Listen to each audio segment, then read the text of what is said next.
அனைவருக்கும் வணக்கம். நம்ம இன்னைக்கு பார்க்குற ராசி ரிஷபராசி. இந்த ரிஷபராசி என்பவர்களுக்கு வருகின்ற 7 நாட்களும் எப்படி அமைந்திருக்கு அப்படிங்கிறத இந்த வீடியோவில் ரொம்ப விளக்கமாக சொல்லியிருக்கோம். இந்த ரிஷபராசி என்பவர்கள் நல்ல குணமுடையவங்க, நல்ல ஒரு புகழுக்கு சொந்தக்காரங்க அப்படின்னு கூட உங்களை சொல்லலாம். குரு தெய்வத்தை அதிகம் மதிக்கக்கூடியவங்க. இந்த லக்னத்தில் பிறந்தவங்க ஆயுத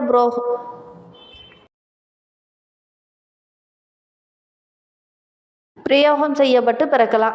அதாவது சிசேரியன் இந்த மாதிரி முறையில் பிறக்கிறதுக்கான சாத்தியக்கூறு அதிகம் இந்த ரிஷபராசி என்பவர்களுக்கு இருக்குது.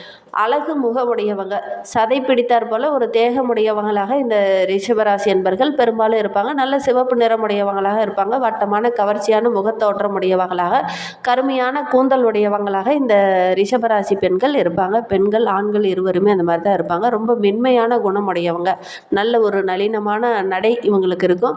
பெரும்பாலும் பார்த்திங்கன்னா ஒரு 30-35 வயதுக்கு மேலே பார்த்திங்கன்னா நல்ல ஒரு சதை பிடித்தார் போல் இருப்பாங்க. சுபகாரிய பிரியர்கள் அப்படின்னு கூட சொல்லலாம். ஒரு இடத்துல ஒரு சுபகாரியம் நடக்குது அப்படின்னா டக்கு டக்குன்னு போய் அதில் எல்லா வேலையும் இழுத்து போட்டுட்டு செய்யக்கூடியவங்களாக இந்த ரிஷபராசி என்பர்கள் இருப்பாங்க. மற்றவங்களுடைய சொத்தின் மீது கொஞ்சம் நாட்டம் இருக்கும். இருந்தாலும் இலக்கிய ரசனை இவங்களுக்கு அதிகமாக இருக்கும். சங்கீதத்தின் மீது அதேமாதிரி ஸ்திர புத்தி கொஞ்சம் இருக்கும். சோம்பேறித்தனமும் கொஞ்சம் இருக்கும். இனிப்பை அதிக விரும்பி சாப்பிடக்கூடியவங்களாக இந்த ரிஷபராசி என்பர்கள் இருப்பாங்க. அழகான ஆடைகளை விரும்பி அணியக்கூடியவங்களாகவும் இந்த ரிஷபராசி என்பர்கள் இருப்பாங்க. பெரும்பாலும் பார்த்திங்கன்னா இந்த ரிஷபராசி என்பர்களுக்கு பணக்கார புள்ளிகள்லாம் அதிகம் நட்பு உறவுகளாக பெரும்பாலும் அமையும். நல்ல ஒரு ஸ்நேகம், செடி கொடிகள் வளர்க்குறது, பூஞ்செடிகள் அமைக்கிறது, இதெல்லாம் கொஞ்சம் ஆர்வம் அதிகமாக இருக்கும். குறிப்பாக செல்ல பிராணிகள் வளர்க்குறதுல ரொம்ப ஆர்வம் இந்த ரிஷபராசி என்பர்களுக்கு இருக்கும். எதையுமே ஒரு அழகாக செய்கிறது இவங்களுக்கு ரொம்ப பிடிக்கும். ஏன்னா இவங்க சுக்கிரனோட ஆதிக்கத்தில் பிறந்ததுனால எந்த ஒரு பொருளையுமே சாதாரணமாக வைக்காமல் அதை அழகுபடுத்தி வைக்கிறதுல இவங்களுக்கு அபார திறமை இருக்கும் அப்படின்னே சொல்லலாம். எல்லா சுகபோகங்களோடும் வாழணும் அப்படின்னு ஒரு ஆர்வம் உள்ள ஒரு ராசி அப்படின்னா இந்த ரிஷபராசி என்பர்களை சொல்லலாம். இந்த ரிஷபராசி என்பர்களுக்கு ஜீவஸ்தானாதிபதி சனி பகவான் 10, 9 ஆகிய இடத்திற்கு அதிபதியாக வரும்போது இவங்களுடைய வாழ்க்கை ரொம்ப சிறப்பாக இருக்கும். நட்பு கிரகங்கள் சுக்கிரனோடு இணையும் போது யோகக்காரனாகக்கூடிய அமைப்பு உள்ள ஒரு ராசி இந்த ரிஷபராசி. சரி, இவங்களை பற்றி அடுத்தடுத்த வீடியோக்கள்லாம் நம்ம தொடர்ந்து பார்க்கலாம்.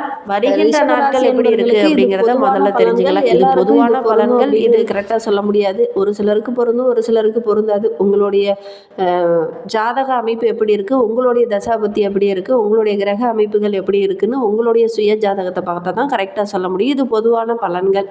உங்களுடைய ஜாதகத்தை ஏதாவது பார்க்கணும் அப்படின்னா டிஸ்கிரிப்ஷனில் பாரு ஜோதிடரோட வாட்ஸ்அப் நம்பர் கொடுக்கப்பட்டிருக்கு. அந்த நம்பருக்கு கால் பண்ணி முன்பதிவு செய்துக்கோங்க. உங்களுடைய சந்தேகங்களுக்கு நல்ல ஒரு தீர்வு கிடைக்கும். உங்களுக்கு ஏதாவது டவுட் இருக்குது அப்படின்னா உடனடியாக ஜோதிடரோட கால் பண்ணி நீங்கள் உங்களுடைய டவுட்டை கிளியர் பண்ணிக்கோங்க. இந்த ரிஷபராசி என்பர்களுக்கு வருகின்ற நாட்கள் எப்படி இருக்குது, வருகின்ற நாட்களில் எந்த மாதிரியான பலன்கள் உங்களுக்கு கிடைக்கிறதுக்கு அப்படிங்கிறத பார்க்கலாம். வருகின்ற நாட்களை பொறுத்தவரையில் இந்த ரிஷபராசி என்பர்களுக்கு ரொம்ப யோகமான நாட்களாக அமைந்திருக்கு அப்படின்னே சொல்லலாம். ஏன்னா இந்த காலகட்டத்தில் பெரும்பாலான கிரகங்கள் உங்களுக்கு சாதகமாக இருக்குது. குறிப்பாக உங்களுடைய ராசி அதிபதி சுக்கிரன் 2ஆம் இடத்துல இருக்கிறதுனால சுப சேர்க்கை இந்த காலகட்டத்தில் ஏற்படும். குறிப்பாக வண்டி வாகனம் வாங்கக்கூடிய அமைப்பு இருக்குது, ஆபரணங்கள் வாங்கக்கூடிய அமைப்பு இருக்குது, ஏதாவது வெளியில் சுற்றுலா செல்லக்கூடிய அமைப்பு இந்த ரிஷபராசி என்பர்களுக்கு இந்த காலகட்டத்தில் ஏற்படும். பொறியாளர்களுக்கு, ரசாயன தொழில் சார்ந்து இருக்கிறவங்களுக்கு, ரியல் எஸ்டேட் பிஸ்னஸ் செய்கிறவங்களுக்குலாம் ரொம்ப யோகமான காலகட்டம். குறிப்பாக ஜவுளி நகை வியாபாரம் செய்கிறவங்களுக்கு ரொம்ப வளர்ச்சி மிகுந்த ஒரு நாட்களாக வருகின்ற நாட்கள் அமைந்திருக்கு. அரசாங்க உத்தியோகத்தில் இருக்கிறவங்களுக்கு மேலதிகாரியோட ஆதரவு இந்த காலகட்டத்தில் கிடைக்கும். ஒரு சிலருக்குலாம் இப்போ பெருசாக பதவி உயர்வு, ஊதிய உயர்வு இதெல்லாம் கிடைக்கக்கூடிய சூழ்நிலை இருக்குது. என்ன ஒன்று, இந்த ரிஷபராசி என்பர்கள் இந்த காலகட்டத்தில் உடல் ரீதியாக கொஞ்சம் பிரச்சனை வரும். உடல் அசதி, காது கை கால் வலி, இந்த மாதிரி சின்ன சின்ன பிரச்சனைகள் வரும். ஒரு சிலருக்கு இதற்காக சிகிச்சை மேற்கொள்ளக்கூடிய ஒரு சூழ்நிலையும் இருக்குது. வீட்டுக்கு அருகில் இருக்கிற பெண் தெய்வத்தை போய் இந்த காலகட்டத்தில் வழிபட்டுடுவாங்க. முடிந்தால் பெண் தெய்வத்திற்கு ஒரு மஞ்சள் நிற வஸ்திரத்தை எடுத்து சமர்ப்பித்து அர்ச்சனை செய்து வழிபட்டுடுவாங்க. ஒரு 5-6 சுமங்கலி பெண்களுக்கு 5 இல்லை ஒற்றைப்படையில் வர மாதிரி ஒரு 5, 7 அல்லது 9 உங்களால் எத்தனை பேர்த்துக்கு முடியுமோ அத்தனை பேர்த்துக்கு ஒற்றைப்படையில் வர மாதிரி மஞ்சள் குங்குமம் இதை பிரசாதமாக அவங்களுக்கு வழங்கிட்டு வாங்க. அவங்கக்கிட்ட வழங்கிட்டு அவங்களுடைய ஆசி பெற்றுக்கோங்க. கண்டிப்பாக உங்களுடைய வாழ்க்கை ரொம்ப சிறப்பாக இருக்கும். முடிந்தால் வெள்ளிக்கிழமை தவறாமல் மகாலட்சுமி தாயாரை வழிபட்டுடுவாங்க. ஏன்னா நீங்கள் சுக்கிரனோட ஆதிக்கத்தில் பிறந்ததுனால மகாலட்சுமி தாயாரை வழிபடுங்க. உங்களுடைய வாழ்க்கை ரொம்ப சிறப்பாக இருக்கும், ரொம்ப மகிழ்வாகவும் இருக்கும். இந்த ஒரு விஷயத்தை மட்டும் இந்த ரிஷபராசி என்பர்கள் எப்பவும் செஞ்சுட்டு வாங்க. வருகின்ற நாட்களில் நீங்கள் எதிர்பார்த்ததை விட பண வரத்து ஓரளவுக்கு சிறப்பாக இருக்கும். குடும்பத்தில் நல்ல ஒரு மகிழ்ச்சி இருக்கும். ஒரு சிலருக்கு சிறிய அளவு ஆரோக்கிய குறைபாடுகள் ஏற்படக்கூடிய சூழல் இருக்குது. நண்பர்கள் உங்களுக்கு தக்க சமயத்தில் இந்த காலகட்டத்தில் உதவிகரமாக இருப்பாங்க. புண்ணிய தலங்களுக்கு செல்லக்கூடிய வாய்ப்புகள் இந்த காலகட்டத்தில் இந்த ரிஷபராசி என்பர்களுக்கு அமையும். அலுவலகத்தில் நல்ல ஒரு மகிழ்ச்சி இருக்கும். பணியிடத்தில் ரொம்ப உற்சாகமாக செயல்படுவீங்க. எதிர்பார்க்கும் பதவி உயர்வு, ஊதிய உயர்வு இதெல்லாம் சின்ன சின்ன சலுகைகள் கிடைக்கும். இருந்தாலும் கொஞ்சம் போராடி அதுக்கப்புறம் தான் பெறக்கூடிய அமைப்பு இருக்குது. வியாபாரத்தில் ஓரளவுக்கு எதிர்பார்த்த அளவுக்கு லாபம் கிடைக்கும். வேலையாட்கள் ரொம்ப பொறுப்பாக இந்த காலகட்டத்தில் நடந்துக்குவாங்க. அது உங்களுக்கு மகிழ்ச்சியாக இருக்கும். பங்குதாரர்கள் இந்த காலகட்டத்தில் உங்களுக்கு ஒத்துழைப்பாக இருப்பாங்க. உங்களுடைய முயற்சிக்கு பக்கபலமாக அவங்க இருப்பாங்க. அவங்க மூலிமா கூட நல்ல ஒரு ஆதாயம் கிடைக்கக்கூடிய யோகம் இருக்குது. ரிஷபராசியில் பிறந்த 3 நட்சத்திரக்காரர்களுக்கு வருகின்ற நாட்கள் எப்படி இருக்குது அப்படிங்கிறத பார்க்கலாம். ரிஷபராசியில் கார்த்திகை 2, 3, 4 பாதங்களில் பிறந்தவங்களுக்கு வருகின்ற நாட்களை பொறுத்தவரைக்கும் நல்ல ஒரு முன்னேற்றமான நாட்களாக இருக்குது அப்படின்னே சொல்லலாம். 4ஆம் இடத்துல கேந்திராதிபதி ரொம்ப பலமாக ஆட்சியாக இருக்கிறதுனால, அவரோடு கூட சூரியன் இருக்கிறதுனால உங்களுடைய முயற்சி எல்லாமே இந்த காலகட்டத்தில் வெற்றியாகும். செல்வாக்கு படிப்படியாக உயரும். உழைப்புக்கு தகுந்த வருமானம் இந்த காலகட்டத்தில் கிடைக்கும். அரசு பணியில் இருக்கிறவங்களுக்கு எதிர்பார்த்த இடமாற்றம், பதவி உயர்வு இதெல்லாம் கிடைக்கும். தாய் வழி உறவுகளால் நல்ல ஒரு ஆதரவு கிடைக்கும். இழுபறியாக இருந்த வழக்கு விவகாரங்கள்லாம் இந்த காலகட்டத்தில் ஒரு முடிவுக்கு வரும். வேலை தேடிட்டு இருக்கவங்களுக்கெல்லாம் நல்ல ஒரு வேலை கிடைக்கும். தொழிலில் நல்ல ஒரு முன்னேற்றம் இருக்கும். வேலையில் இருந்த பிரச்சனையெல்லாம் ஓரளவுக்கு முடிவுக்கு வரும். வம்பு வழக்கெல்லாம் ஓரளவுக்கு சாதகமாக இருக்குது. உங்களுடைய ராசிநாதன் சுக்கிரன் சாதகமாக இருக்கிறதுனால வரவு ஓரளவுக்கு சிறப்பாக இருக்கும். புதிய இடம், வண்டி வாகனம் வாங்கக்கூடிய அமைப்பு இருக்குது. குடும்பஸ்தானத்தில் சஞ்சரிக்கக்கூடிய குரு பொருளாதாரத்தில் நல்ல ஒரு முன்னேற்றத்தை ஏற்படுத்துவார். கணவன் மனைவிக்கிடையே இருந்த அந்த பிரச்சனைகள் எல்லாமே சரியாகி நல்ல ஒரு ஒற்றுமையை இந்த காலகட்டத்தில் எதிர்பார்க்கலாம். கொடுத்த வாங்க இந்த காலகட்டத்தில் காப்பாற்றுவீங்க. அதனால் நல்ல ஒரு மகிழ்ச்சிகரமான நாட்களாக வருகின்ற நாட்கள் இந்த கார்த்திகை நட்சத்திரக்காரர்களுக்கு அமைந்திருக்கு. இன்னுமே வாழ்க்கை ரொம்ப சிறப்பாக இருக்கணும் அப்படின்னா தினமுமே காலையில் எந்திரிச்சு அதிகாலையிலேயே சூரிய பகவான் வழிபடுங்க. உங்களுடைய வாழ்க்கை ரொம்ப வளமாக இருக்கும்.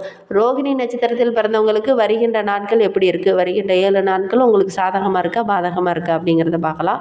எந்த ஒன்றையுமே நிதானமாக செயல்பட்டீங்க அப்படின்னா வருகின்ற நாட்கள் உங்களால் நல்ல ஒரு முன்னேற்றத்தை எதிர்பார்க்கலாம். அவசரம் காட்டக்கூடாது. தன வாக்கு குடும்பஸ்தானத்தில் சஞ்சரிக்கக்கூடிய குரு 6, 8, 10 ஆகிய இடத்தை பார்ப்பதனால உடலில் அப்பப்போ சின்ன சின்ன பாதிப்புகள் வரும். தொழிலில் ஏற்பட்ட போட்டிகள் கொஞ்சம் குறையும். அதே மாதிரி உங்களை எதிர்த்தவங்களே இந்த காலகட்டத்தில் உங்களை சமாதானம் பேசுகிற நிலை வரும். வம்பு வழக்கு எல்லாமே உங்களுக்கு சாதகமாக இருக்குது. அரசியல்வாதிகளுக்கு வருகின்ற நாட்கள் நல்ல ஒரு செல்வாக்கு உயரக்கூடிய நாட்களாக இருக்குது. ஒரு சிலருக்கு புதிய சொத்து வாங்கக்கூடிய அமைப்பு இருக்குது. வேலையில் ஏற்பட்ட பிரச்சனைகள், வழக்கு விவகாரங்களை ஓரளவுக்கு முடிவுக்கு வரும். எதிர்பார்த்த இடமாற்றம், பதவி உயர்வு இதெல்லாம் கிடைக்கும். வேலைக்காக முயற்சி செய்கிறவங்க இந்த காலகட்டத்தில் முயற்சி பண்ணிங்க அப்படின்னா நல்ல ஒரு வேலை கிடைக்கக்கூடிய அமைப்பு இருக்குது. உங்களுடைய திறமைக்கு உங்களுடைய தகுதிக்கு ஏற்ற வேலை இந்த காலகட்டத்தில் கிடைக்கும். ஒரு சிலர்லாம் வெளிநாட்டுக்கு போகலாம் அப்படின்னு முயற்சி பண்ணிகிட்டு இருப்பீங்க. கண்டிப்பாக உங்களுடைய முயற்சிக்கு நல்ல ஒரு சாதகமான பலன் கிடைக்கும். கலைத்துறையை சார்ந்த நண்பர்களுக்கு வருகின்ற நாட்களில் புதிய ஒப்பந்தம் கையெழுத்தாகக்கூடிய அமைப்பு இருக்குது. பணியில் இருக்கிறவங்களுக்கு மேலதிகாரியோட ஆதரவு கிடைக்கும். குடும்பத்தில் இருந்த அந்த தடைப்பட்ட பிரச்சனை எல்லாமே ஓரளவுக்கு முடிவுக்கு வரும். ஒரு சிலருக்கு இந்த காலகட்டத்தில் புதிய வீடு, வண்டி வாகனம் வாங்கக்கூடிய அமைப்பு இருக்குது. பிள்ளைகளுக்காக நீங்கள் முயற்சி பண்ணுற ஒவ்வொரு விஷயமே உங்களுக்கு சாதகமாக இருக்குது. குறிப்பாக விவசாயத்துறையை சார்ந்து இருக்கிறவங்களுக்கெல்லாம் நல்ல ஒரு யோகமான காலகட்டமாக வருகின்ற நாட்கள் அமைந்திருக்கு. இன்னுமே வாழ்க்கை ரொம்ப சிறப்பாக இருக்க காமாட்சி அம்மனை வழிபட்டுட்டு வாங்க. உங்களுடைய வாழ்க்கை ரொம்ப சிறப்பாக இருக்கும். மிருகசீரிடம் 1, 2 பாதங்களில் பிறந்தவங்களுக்கு வருகின்ற நாட்கள் எப்படி இருக்குது அப்படிங்கிறத பார்க்கலாம். உங்களுடைய தைரியம் ரொம்ப இயல்பாகவே இந்த காலகட்டத்தில் ரொம்ப சிறப்பாக இருக்குது அப்படின்னே சொல்லலாம். உங்களுடைய தைரியமும் தன்னம்பிக்கையும் இந்த காலகட்டத்தில் தக்க சமயத்தில் உதவிகரமாக இருக்கும். பராக்கிரமக்காரகன் செவ்வாய் இந்த நாட்கள் 7 நாட்களுமே உங்களுக்கு ரொம்ப உதவிகரமாக இருக்கிறதுனால அவரும் 5ஆம் இடத்துல செஞ்சிருப்பதுனால பூர்வீக சொத்தில் இருந்த பிரச்சனையெல்லாம் ஒரு அளவுக்கு முடிவுக்கு வரும். பிள்ளைங்க மூலிமா மகிழ்ச்சி தர மாதிரி ஒரு நல்ல விஷயம் இந்த காலகட்டத்தில் நடக்கும். குருவோடைய பார்வை இருக்கிறது, அதுவும் சத்ரு ஜெயஸ்தானத்தில் கிடைக்கிறதுனால எந்த பிரச்சனை வந்தாலும் உங்களால் சமாளிக்க முடியும். சுக்கிரன் உங்களுக்கு சாதகமாக இருக்கிறதுனால தேவைக்கேற்ற வருமானம் இந்த காலகட்டத்தில் கிடைக்கும். பணப்புழக்கம் ஓரளவுக்கு சிறப்பாக இருக்குது. வியாபாரத்தில், தொழிலில் கூட நல்ல ஒரு முன்னேற்றத்தை வருகின்ற நாட்களில் எதிர்பார்க்கலாம். கணவன் மனைவிக்கிடையே இருந்த அந்த சின்ன சின்ன இடர்பாடுகள் எல்லாமே சரியாகும். உறவினர்கள் மத்தியில் நல்ல ஒரு செல்வாக்குள்ள நபராக வருகின்ற நாட்களில் நீங்கள் வளம் வருவீங்க. குரு பகவான் 8 மற்றும் 10ஆம் இடத்துல இருக்கிறதுனால புதிய முயற்சி எல்லாமே இந்த காலகட்டத்தில் வெற்றியாகும். வேலைக்காக முயற்சி பண்ணுறவங்க கண்டிப்பாக முயற்சி பண்ணுங்கள். நல்ல ஒரு வேலை கிடைக்கக்கூடிய யோகம் இருக்குது. இனிமேல் உங்களுடைய வாழ்க்கை ரொம்ப சிறப்பாக ரொம்ப மகிழ்வாக இருக்கணும் அப்படின்னா அருகில் இருக்கிற அம்மன் ஆலயத்திற்கு சென்று அம்மனை வழிபட்டுட்டு வாங்க. முடிந்தால் மகாலட்சுமி தாயாரை வழிபடுறது ரொம்ப நல்ல பலனை பெற்றுத்தரும். முடிந்தால் எந்த ஒரு விஷயத்தை மட்டும் வெள்ளிக்கிழமை தவறாமல் செஞ்சுட்டு வாங்க, நல்ல பலன் கிடைக்கும். இந்த மாதிரி பயனுள்ள தகவலை நீங்கள் தொடர்ந்து கேட்கணும் அப்படின்னு நினச்சிங்கன்னா நம்ம சேனலை சப்ஸ்கிரைப் பண்ணிவிட்டு கூடவே இருக்கிற பெல் ஐக்கானையும் கிளிக் பண்ணிக்கோங்க. அப்போ தான் நாங்கள் போடுற ஒவ்வொரு வீடியோவுமே உங்களுக்கு நோட்டிஃபிகேஷனாக வரும்.